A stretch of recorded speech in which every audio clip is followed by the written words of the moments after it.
m'appelle Karen Charles-Alfred, je suis au Morne Rouge et je produis essentiellement des fleurs tropicales, donc des anthuriums hybrides et également d'autres fleurs tropicales comme les alpinias, les roses de porcelaine.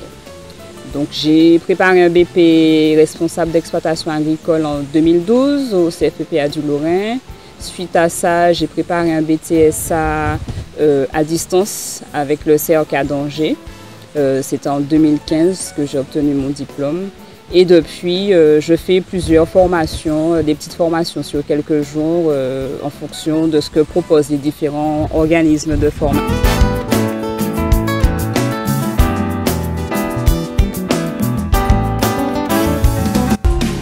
Sur l'information est essentielle. Elle fait partie de mon métier, de mon quotidien, j'ai envie, si on peut dire ça comme ça.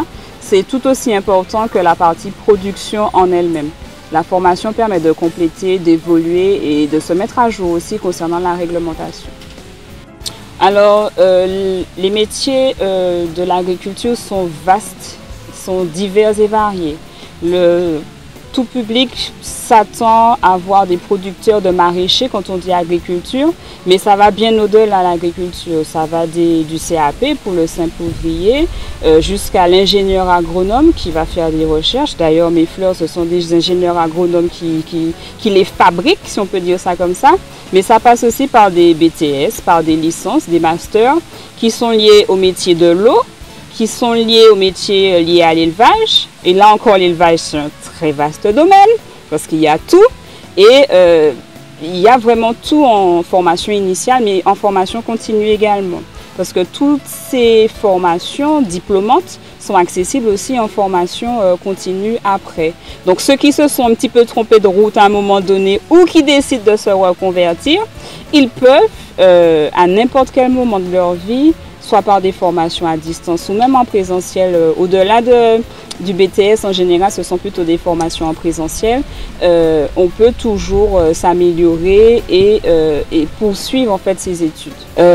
En tant que chef d'entreprise, je me suis formée sur de la comptabilité pour compléter mon BTS. Enfin, mon BTS était déjà bien corsé à ce niveau-là, mais j'ai fait d'autres formations pour m'améliorer en comptabilité, en gestion, gestion des stocks. Là, il va falloir que je me forme aussi sur la gestion des hommes parce que c'est particulier, c'est pas quelque chose d'inné et qu'on n'apprend pas dans notre forme. Dans mon BTS, par exemple, je n'ai pas appris du tout à gérer les hommes. Aujourd'hui, un agriculteur n'est plus, je ne vais pas dire comme mon père, mais comme mon grand-père, ou qu'à tomber à dents. Et puis, on va produire. Mais là, on peut plus se permettre de produire, de se dire, j'ai fait ça, faire un coup de tomate, comme disaient certains, et puis espérer s'en sortir. On ne peut plus faire comme ça. On est bien obligé de suivre vraiment son entreprise au jour le jour, comme n'importe quel chef d'entreprise.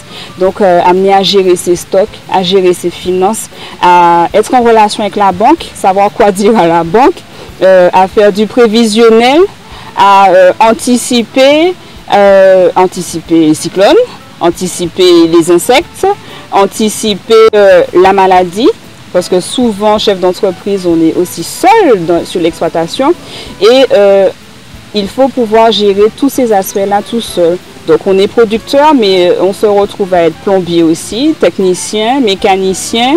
Donc des petites formations sur ces thématiques-là sont les bienvenues parce que on ne peut pas se permettre d'attendre qu'un fournisseur soit disponible pour pouvoir réparer nos machines, pour pouvoir colmater une fuite d'eau. Donc on devient des hommes à tout faire, des femmes à tout faire également.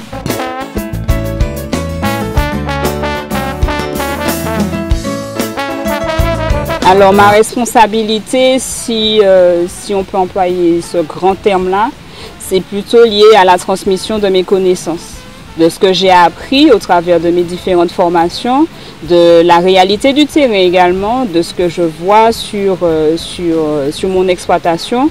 J'ai pour moi le devoir de dire à ceux qui viennent et qui veulent bien entendre aussi, voilà, moi j'ai essayé ça, ça n'a pas fonctionné, j'ai fait ça, ça a fonctionné, peut-être que chez toi ça va fonctionner. Donc d'être dans l'échange en fait, toujours avec les aînés, mais avec ceux qui viennent aussi. Ils sont plus jeunes, mais ils ont de la ressource bien souvent. Donc, pouvoir échanger avec le monde agricole et même des fois des personnes du monde non agricole, parce qu'elles n'ont pas la connaissance, la réalité de notre métier. Ils ne connaissent pas l'agriculture. Ils croient connaître, mais ils ne connaissent pas. Et des fois, eux-mêmes, ils nous apportent des choses malgré le fait qu'ils ne soient pas issus du milieu agricole.